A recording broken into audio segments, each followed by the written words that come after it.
And now, ladies and gentlemen, it is my pleasure to introduce to you that consummate international authority, bon vivant, and rogue about Earth, the author of the entire foreign section of this year's scoreboard entitled The World. We were going to make that the Sun, Moon, and Stars too. A man who has, I regret to say, but 20 minutes to tell you about the state of the world under the Nixon administration and its influence on our foreign policy. This man is author of the best-selling book Background to Betrayal, The Tragedy of Vietnam. He is a former civilian Far East specialist with the OSS. He is currently European correspondent for the Review of the News, a contributing editor and regular correspondent for American Opinion. He publishes the excellent international newsletter to which I urge your subscription, called H2B Reports. Ladies and gentlemen, Mr. Hilaire du Berrier.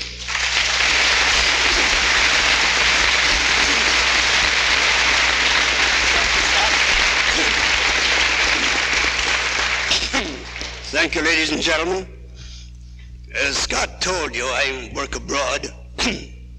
And through the two magazines that he publishes and my own newsletter, I try to give you folks an intelligence report back here on the things that you do not get in your papers, the things that Jack Anderson does not consider within the realm of what the people ought to know. And in doing this, my work, my investigations have to take more or less three paths. I try to tell you what American eager beavers abroad are doing that you do not know about, and about what I can tell you about the inside workings of President Nixon's foreign policy, who was involved in this, what agents they're using that you are not told back here. These are all inside stories of what is happening. And then the third thing is to try to give you some idea of what is going to happen in the future, what this is going to lead into. Now, as regards the American Opinion and Review of the News, all of my communications with Scott Stanley are through diplomatic channels, which is to say Mrs. Lillian Bem. And in all of our correspondence, Scott Stanley is referred to as Simon the Gree. And working together, why we try to get this to you, and you haven't any idea how difficult it is, because I want to tell you what I'm facing in Europe as I try to analyze and compile reports on what President Nixon is doing and the agents that he's using. You know that abroad we are faced with two kinds of people, the anti-Americans, the people who aren't concerned at all in the middle road, and the pro-Americans. Now, the anti-Americans repeat just what is said by communist press services about America. Consequently, your pro-Americans almost take the attitude that they are being anti-American if they show any doubt about what President Nixon is doing. Consequently, we have the finest political analyst in the world, in my eyes, Mr. Paul Dehaime, whose daily report, $350 a year, is on the desk of every French minister of government when he reaches his office in the morning. And yet, Dehaime hesitates to say anything critical of Nixon because he has a feeling that that is being anti-American. You have a wonderful man named Pierre de Villemeret. De Villemeret is the author of the book Soviet Espionage in France, 1945 to 1969. A friend of mine has translated 2 chapters into English, and I'm going to show it to some people back here in hopes they will bring it out and let Mr. Villemeret bring it up to date. De Villemeret is one of the few men who sees everything that the Nixon team is doing for what it is. He is one of the few men reporting abroad on the Consular Foreign Relations. It's interlocking with that group known as the Synarchy in France, the Royal Institute of International Affairs. in London, sometimes referred to as Chatham House. And these men who are facing the Nixon policy-making team with open eyes, frankly aware of just what is going on, have tried to analyze this as simply as they can, and they explain it to their readers by saying that there are two forces at work dictating policy. There are occult forces. That's a French term. A force occult is a force that you do not see. It works in the shadows. This is the way the Council on Foreign Relations, the French Synergie, the British Royal Institute of International Affairs, and all of the interlocking bodies have similar agencies in every country in Europe, and then in turn have their representatives showing up at Bilderberger meetings. These are the occult forces. And analysts like de Villemorey go to great pains to point out that sometime during the 60s, a change took place. Up until 1960, the overt force, the open force, imposing the policy of the occult forces, was labor unions. And what they would do, they would throw mobs in the street. You know, if an ordinary political party went into the street, causing destruction, loss of property, tearing up a town, why, something could be done about it. But when it was done in the name of workers asserting themselves for their just vindications, why, then nothing could be done about it, because this was part of the freedom of expression. And the last really great evidence of that came in December of 1960 when André Renard, the Belgian labor leader, threw his mobs in the street, and he destroyed probably $100 million worth of property in 4 days.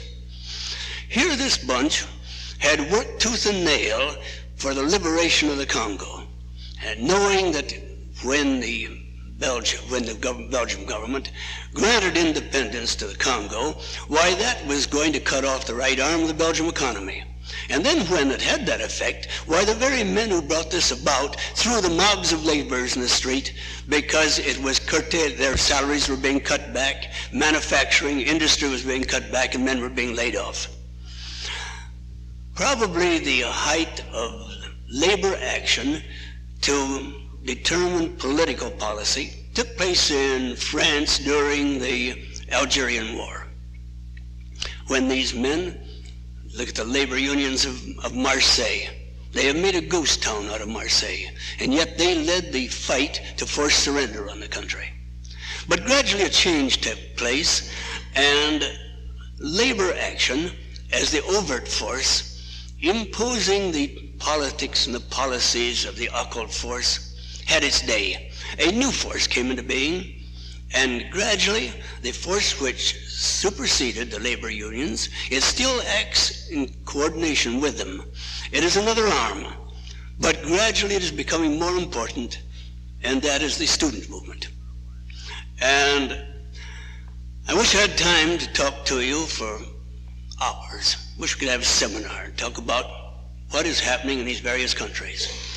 Actually, what this meant when the student movement became the occult force supplanting labor unions was that professors became generals. And these professors have foot soldiers. Their army is students, composed of students. And any time the policy that they do not want is followed or attempted to be followed by a chief of state, they can throw a mob of students in the streets that nobody can control, because they're pictured as young idealists. The New York Times, the Washington Post, the Los Angeles Times back them up.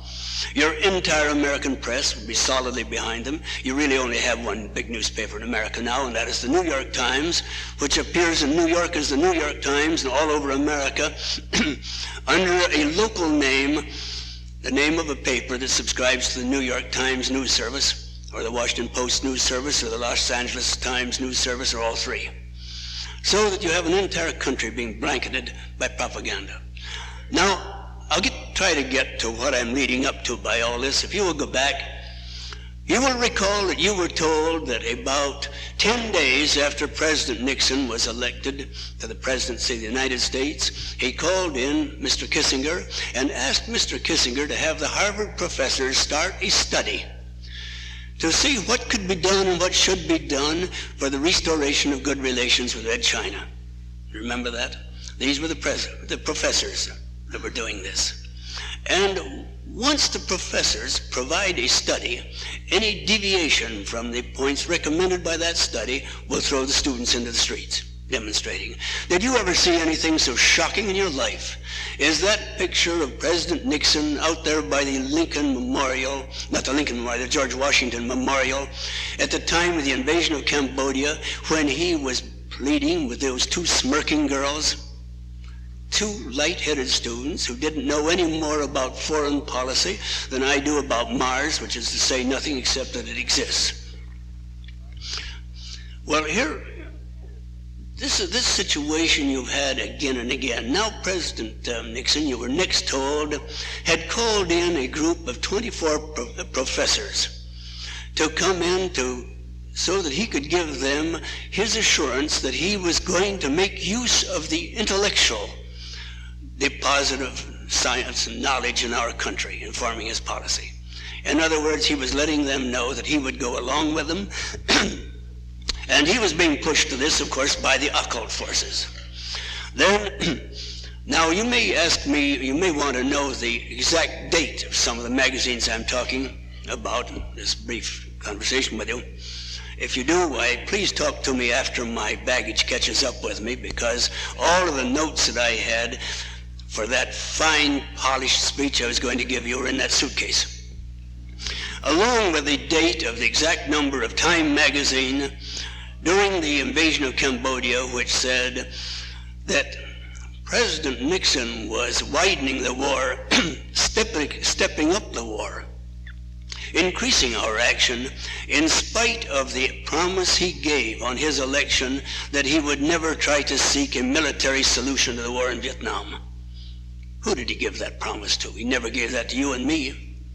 He certainly never promised any soldier that he was sending out there that he wasn't going to try to seek a military solution, that this soldier was going out there to be shot at but not to shoot, to be a victim of a nation that's out for victory, but handcuffed, straitjacketed, bound and gagged and forbidden to try to seek victory himself. He never gave that promise to the families of these boys. So then who did he give it to?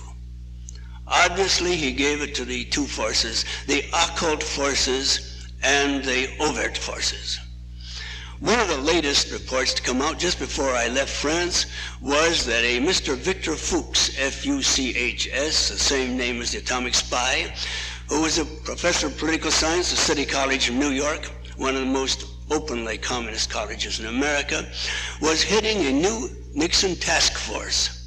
And the French analyst who reported this in a magazine published by Mr. Raymond Bourgine, a French conservative who attended the National Council dinner of the John Birch Society in December of 1970. I believe it was December or November of 1970.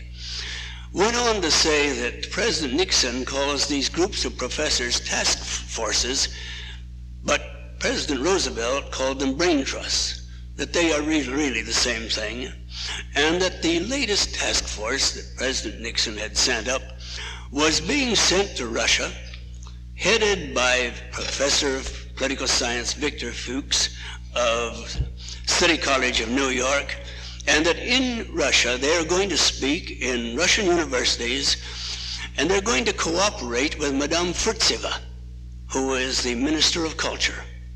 Well, you know, if you go back and you study all the espionage cases of the past 20 years, you will find that Russian cultural attaches provide more spies than any other agency of the Russian government in all their embassies abroad.